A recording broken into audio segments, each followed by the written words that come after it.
Hello friends, स्वागत है आपका अपने यूट्यूब चैनल कॉमिक लाइब्रेरी में। और हम लाए हैं ड्रैकुला सीरीज का अगला पार्ट, जिसका नाम है नागराज और ड्रैकुला। तो आइए शुरू करते हैं। राजनगर को महानगर से जोड़ने वाला यह सुपर हाईवे वैसे तो काफ़ी व्यस्त रहता है, लेकिन आज इस पर ट्रैफिक ना के बराबर है, क्योंकि राजनगर पे हुए ड्रैकुला के हमले के बाद महानगर वाले राजनगर जाना नहीं चाहते और राजनगर वाले वैम्पायरों के आतंक के कारण घर से बाहर आना नहीं चाहते। इसलिए आज इस सड़क पर कोई भी ऐसा नहीं जो राजनगर से महानगर की तरफ जा रही इस घायल महिला को लिफ्ट देकर अस्पताल पहुंचा सके, या शायद मदद जीप पर चढ़कर आ रही है। तुमको आतंकवादियों की कैद में जो मानसिक यंत्रणा हुई होगी, उसी से तुमको मुक्ति दिलाने के लिए मैंने बच्चों के साथ पिकनिक का प्रोग्राम बनाया। तुमने सही सोचा राज, मुझको ऐसी आउटिंग की सख्त ज़रूरत थी। भला बच्चों के साथ पिकनिक मनाने से ज़्यादा अच्छा रिलैक्सेशन और क्या हो सकता है। लेकिन एक बात समझ में नहीं आई, जिस सड़क पर अक्सर ट्रैफिक जाम लगा रहता हो, उस पर आज एक भी गाड़ी नज़र क्यों नहीं आ रही। कुछ पता नहीं भारती, कल रात से ना तो मैंने न्यूज़ सुनी है और ना ही किसी ने फ़ोन पर बताया। बस इतना पता चला कि राजनगर में कुछ बड़ी गड़बड़ हुई, लेकिन ध्रुव ने उसे कंट्रोल कर लिया है। ओह, लेकिन अब तुम किसी बड़ी गड़बड़ पर ध्यान मत देना। अभी अभी पूरी दुनिया का चक्कर लगाकर आए हो, कुछ तुम भी रिलैक्स करो। ओके ओके, पिकनिक स्पॉट भी एकदम सामने है। अब तो रिलैक्स ही रिलैक्स है। अरे, सामने बीचों बीच एक सड़क पर एक औरत गिरी हुई है। वह घायल लगती है। वैम्पायर हाँ हमला। ये थकान के कारण गिर पड़ी भारती। इसको लेकर समुद्र के किनारे पिकनिक स्पॉट पर चलते हैं, शायद ठंडी हवा से होश में आ जाए। वैसे जीप में फर्स्ट एड किट रखी हुई है और फिर इसको जल्दी ही होश आ जाएगा भारती। लेकिन एक बात समझ में नहीं आई, मैंने इसको जितना पानी पिलाया था, इसने वह सारा मुंह से निकाल दिया। इतनी थकान में तो इसको बहुत तेज प्यास लगी होनी चाहिए। ठीक कहते हो, जब ये होश में आए तो इससे इसका कारण पूछ लेना। फ़िलहाल तो ये कहीं नहीं जा रही, बच्चे भी खेल रहे हैं, इसलिए हम भी वही काम करते हैं जो यहाँ करने आए हैं, टेंशन दूर करने का काम। चलो टहलते हैं। राज और भारती को किसी खतरे की आशंका नहीं थी, लेकिन खतरा आने वाला था। तूने गेंद को गड्ढे में गिराई है, अब तू ही इसे निकाल। अभी निकालता हूँ। बच्चे को आभास नहीं था कि गड्ढे के किनारे की रेत काफ़ी ढीली है और वो अंदर गिर गया। बंटी, बंटी गड्ढे में गिर गया। ओह गॉड, मैं अभी उसे बचाता हूँ। अरे, वह औरत होश में आ गई और वह बंटी को बचाने के लिए गड्ढे में कूद पड़ी। मैं निकालता हूँ तुम दोनों को, पकड़ो मेरा हाथ। अरे, ये गड्ढा तो मेरे अनुमान से कहीं ज़्यादा गहरा है। नीचे अंधेरे में कुछ नज़र नहीं आ रहा है। गुर गुर। और अंदर से अजीब अजीब सी आवाज़ें आ रही है। मुझे कुछ खतरा लग रहा है। मैं नीचे जाकर देखता हूँ भारती। राज गड्ढे में उतरा तो बहुत धीरे था, लेकिन बाहर बहुत तेज़ी से आया। ओ माय गॉड, क्या हुआ राज? अंदर कोई बड़ी ज़बरदस्त शक्ति मौजूद है भारती। मुझे अभी तो अंधेरे में कुछ नज़र नहीं आया, लेकिन नागराज को इस मुसीबत से निपटकर बंटी और उस महिला को सुरक्षित बाहर लाना ही होगा। वह औरत बेहोशी में वैम्पायर और हमला जैसे शब्द बड़बड़ा रही थी। कहीं इस हादसे के पीछे वैसे ही किसी शक्ति का हाथ तो नहीं। कुछ ही पलों बाद नागराज गड्ढे में उतर रहा था। ये गड्ढा इतना गहरा कैसे है? ये जरूर किसी भूमिगत गुफाओं के जाल का एक मुहाना है, और उन गुफाओं का जाल को रेत की एक मोटी परत ने ढक रखा है। समुद्र की सतह से नीचे होने के कारण इन सुरंगों में पानी भरा हुआ है। अब आंखें अंधेरे में थोड़ा थोड़ा देखने की अभ्यस्त हो रही हैं। आवाज़ इस तरफ से आ रही थी। मुझ पर वार करने के बाद वह प्राणी इधर ही भागा होगा। पता नहीं इन गुफाओं के जाल में किस तरह के प्राणी रहता है। अरे, यह तो वही औरत है जो बंटी को बचाने के लिए नीचे कूदी थी, लेकिन इसके दांत जानवरों की तरह नुकीले कैसे हो गए? और इसका रूप भी बदल गया है। ये बंटी का खून पीना चाहती है, यानी ये औरत वास्तव में एक वैम्पायर है जिसका अंधेरे में आते ही रूप बदल गया। मुझ पर वार भी इसी ने किया होगा। लेकिन मैंने तो सुना है कि वैम्पायर सूरज की किरणों को सह नहीं सकते, फिर ये औरत धूप में आराम से कैसे घूम रही है? आह, अब सूर्य की किरणें हमें परेशान नहीं करती, बल्कि उन किरणों के कारण दिन में हमारा रूप सामान्य बना रहता है।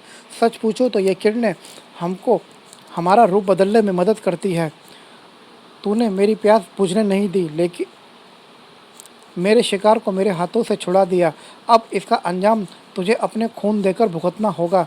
तेरा खून पीकर अपनी प्यास बुझाऊंगी मैं। मेरा खून पीकर तुम अपनी प्यास नहीं बल्कि अपनी जीवन की जोत को बुझा लोगी। इसलिए मेरा एहसान मानो कि मैं तुमको अपने पास पहुंचने से रोक रहा हूं। तुम इस सरपरस्ती के सहारे बीच पर चले जाओ बंटी, और जाकर भारती दीदी को कहना कि वह बच्चों को लेकर यहाँ से तुरंत चली जाए, राज अंकल का इंतज़ार ना करे। Okay Raj uncle, and thanks. Ah, चुस चुस। प्यास लगने पर इंसान अगर गंदे नाले का पानी पी सकता है तो मैं इस सांपों का सड़ा खून नहीं पी सकती। अब बंटी सुरक्षित है, अब मैं इससे खुलकर लड़ सकता हूँ। मुझसे बाद में लड़ना, पहले अपनों से तो लड़ लो। अपनों से लड़ने का मतलब और सांपों से लड़ना है। लेकिन क्यों? मेरे सांप मुझसे क्यों लड़ेंगे? और समझा, इसके काटने से मेरे सांप वैम्पायर सर्प बन गए हैं और अब ये मुझ पर हमला कर रहे हैं।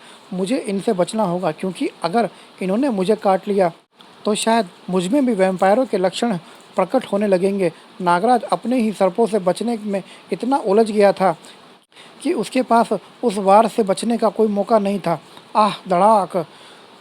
तूने मुझे सतर्क कर दिया और अब मैं तेरा खून नहीं पीऊँगी बल्कि तेरा खून बहाऊँगी, ताकि आज के बाद तू मेरा रास्ता कभी ना रोक पाए। अरे, दूसरा घाव लगने से पहले ही तेरा पहला घाव भर गया। हाँ, लेकिन जो घाव मैं तुमको लगाने वाला हूँ वे नहीं भरेंगे। अब मैं तुझ पर सर्पों के वार करने की गलती नहीं करूँगा, लेकिन ऐसे मैं कब तक बचता रहूँगा? इसको ख़त्म करने का कोई ना कोई तो रास्ता ढूंढना ही होगा। अरे, ये मैं क्या सोच रहा हूँ? मुझे इसको मारना नहीं है, काबू में करना है, क्योंकि मैंने इसको एक सामान्य महिला के रूप में देख चुका हूँ। मैं इसकी जान लेने की कोशिश तक नहीं कर सकता, लेकिन इसको वश में करूँ तो करूँ कैसे? अरे हाँ, पानी। वैम्पायरों को भी सांस लेने की ज़रूरत तो पड़ती ही है। इसको पानी के अंदर ले जाना होगा। नागराज के उस वार ने वैम्पायर को सुरंग की तरफ उछाल दिया। धड़ाक! और सुरंग से फिसलती हुई वह वैम्पायर पानी के अंदर जा गिरी। अब मुझे इसको किसी न किसी तरीके से पानी के नीचे ही रोक कर रखना होगा, तब तक जब तक इसके फेफड़ों के सांस खत्म ना हो जाए, और ऐसा होने में ज़्यादा वक्त नहीं लगेगा। आह, मुझे हवा चाहिए, दम घुट रहा है, पर यह इंसान मुझे सतह तक जाने नहीं देगा। इसको शिकंजा खोलने पर मजबूर करना होगा। अगले ही पल लेडी वैम्पायर के दांत पास से गुजरते छोटे ऑक्टोपस के बदन में जा धंसे और नागराज को अपना शिकंजा खोलने पर मजबूर हो जाना पड़ा। हे दिव्य काले जी!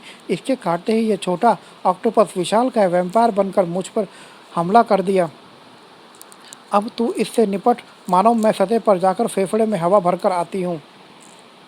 ओह लेडी वैम्पायर, तो मेरी चाल मुझ पर ही आजमा गई। पहले मैं इसको पानी के अंदर रोककर उसको बेहोश करना चाहता था, पर अब उसका गुलाम यह वैम्पायर ऑक्टोपस मुझे पानी में डुबाकर मेरा दम घोट रहा है, और अब ये अपने दांत मेरे शरीर में गाड़कर मुझे भी वैम्पायर बनाना चाहता है। और इसको मैं यह नहीं समझा सकता कि ऑक्टोपस भाई, मुझे काटोगे तो गल जाओगे।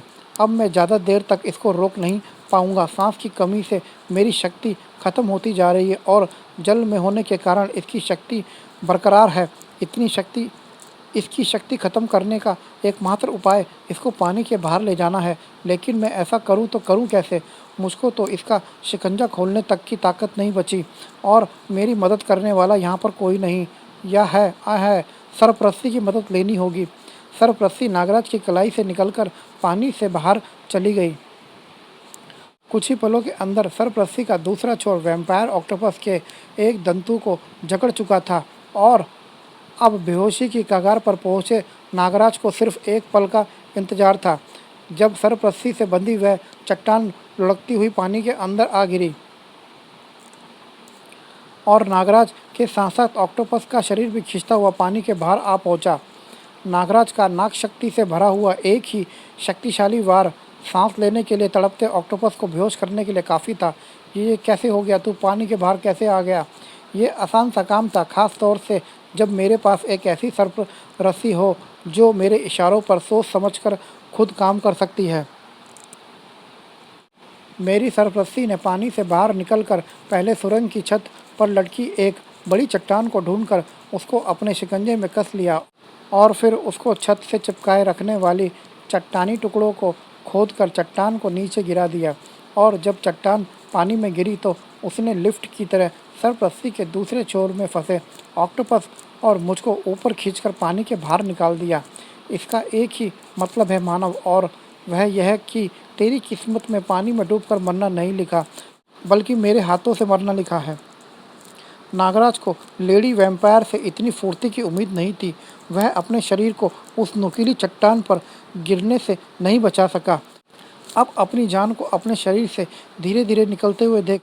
तूने बताया था ना कि तेरा खून पीकर लोग गल जाते हैं, लेकिन जो पहले से गला हुआ हो उसको तेरा खून भला क्या नुकसान पहुंचाएगा। ये सदियों से ज़मीन में दबे उन गले मुर्दों की नसें हैं जो मेरे इशारे पर जिंदा होकर तेरा खून पीकर फिर से अपना पुराना रूप पाने की कोशिश कर रही हैं।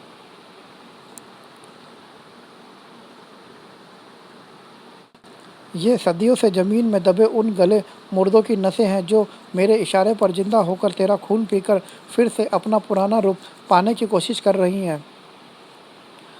ऐसा लग रहा है जैसे हजारों सुइयां मेरे शरीर में एक साथ धंसकर मेरा खून चूस रही हो। इच्छाधारी कड़ों में बदलना भी मुश्किल लग रहा है। अब तक तू काफ़ी कमज़ोर हो गया होगा, तेरे लिए हिलना भी मुश्किल होगा। अब जब मैं तेरा सिर धड़ से अलग करूँगी तो चीख भी नहीं पाएगा। तुझे मैं एक अनोखा वैम्पायर बनाऊँगी, बिना सिर वाला। नागराज का सिर धड़ से अलग होने ही वाला था, लेकिन उससे पहले वह धारदार चट्टान लेडी वैम्पायर के हाथ से अलग हो गई। कौन कौन आया यहाँ पर? वेदाचार्य का कोई प्रिय मुसीबत में हो और फेसलेस वहाँ ना पहुँचे, ऐसा भला कैसे हो सकता है? तू कौन है यह तो पता नहीं, लेकिन तुझमें मेरी शक्तियों से टक्कर लेने की क्षमता है।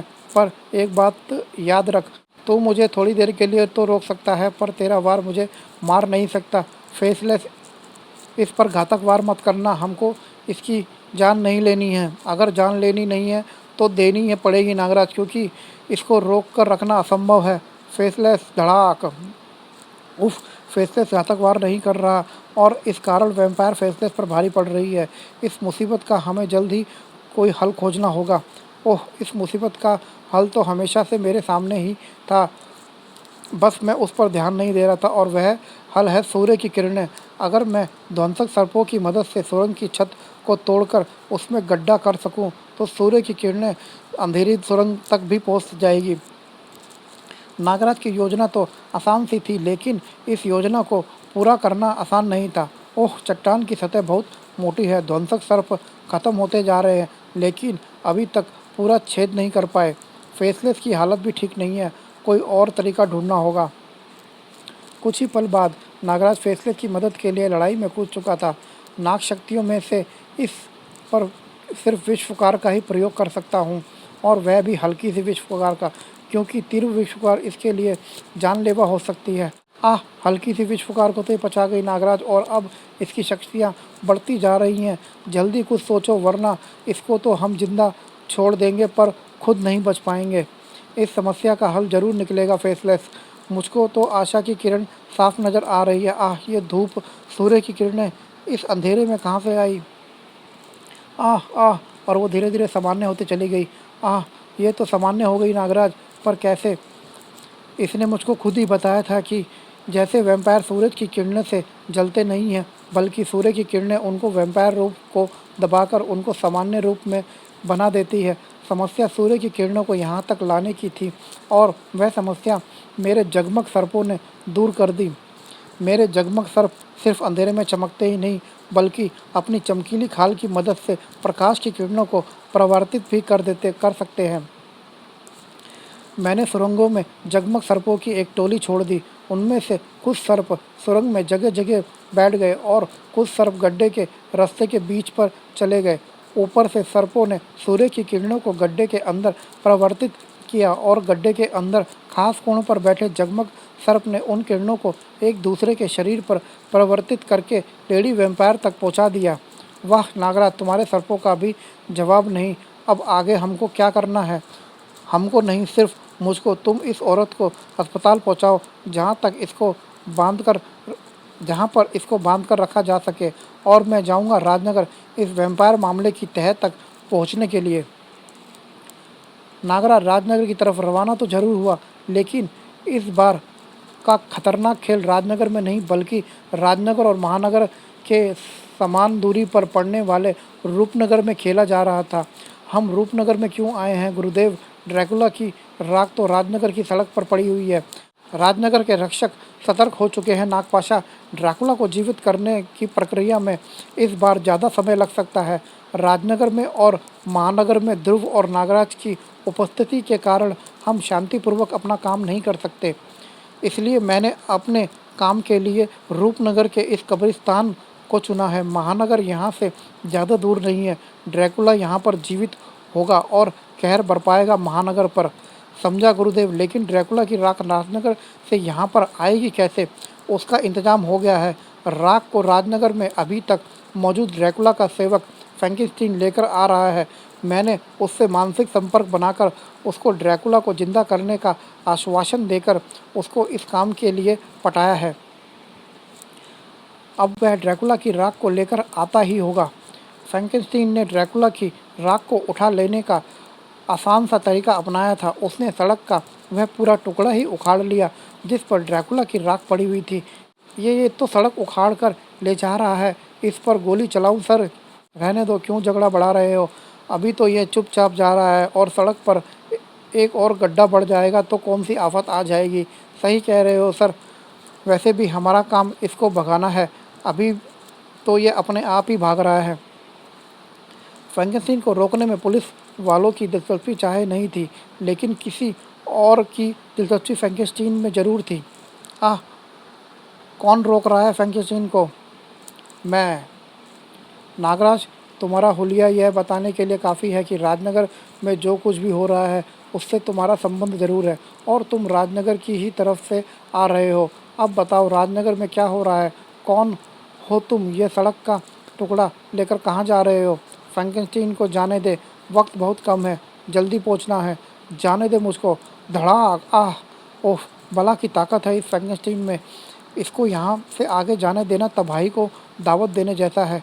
इसको यहीं पर रोकना होगा।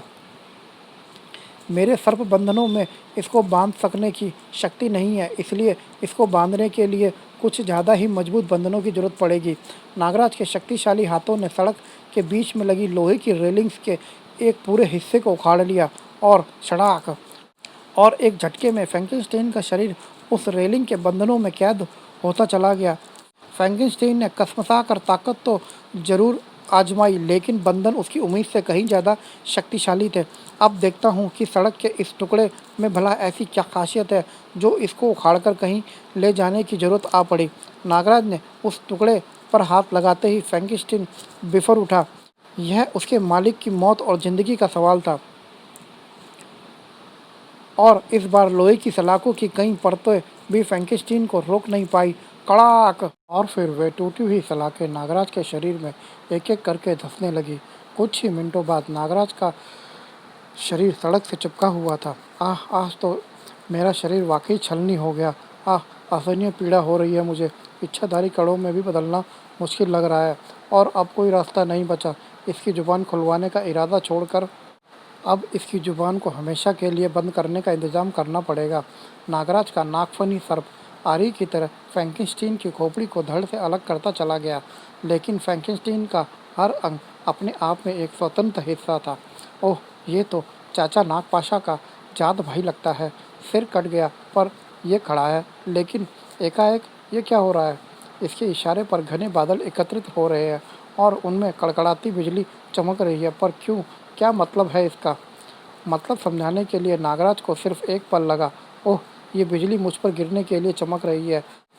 आम इंसानी शरीर तो ऐसे एक ही झटके में राख में बदल जाता। मैं इन हाई वोल्टेज बिजलियों को सह तो सकता हूँ, पर ज़्यादा देर के लिए नहीं। नागराज फ्रैंकेनस्टीन के रूप में अपनी मौत को देख रहा था, और वहीं से दूर रूपनगर के कब्रिस्तान में कुछ गड़बड़ लगती है नागपाशा। फ्रैंकेनस्टीन को तो बहुत पहले ड्रैकुला की राख को लेकर आ जाना चाहिए था। मैं जाकर देखूं गुरुदेव? नहीं, अभी किसी को पता नहीं चलना चाहिए कि हम भी इसमें शामिल हैं। फ्रैंकेनस्टीन की खबर लाने के लिए मैंने किसी और का इंतजाम करके रखा हुआ है। इसका वैम्पायर भेड़िया? ये तो तंत्र गोले के अंदर छोटा होकर गायब हो गया था गुरुदेव। तंत्र का असर नष्ट करना मुझे आता है नागपाशा। मैंने तंत्र का असर नष्ट करके इसको सामान्य बना दिया। इसी समय के लिए फ्रैंकेनस्टीन की खोज ये करेगा। फ्रैंकेनस्टीन समझ चुका था कि बगैर नागराज को ख़त्म किए वह आगे नहीं बढ़ सकता। अब तो मैं और नहीं सह सकता। अब मेरा शरीर झुलसने लगा है।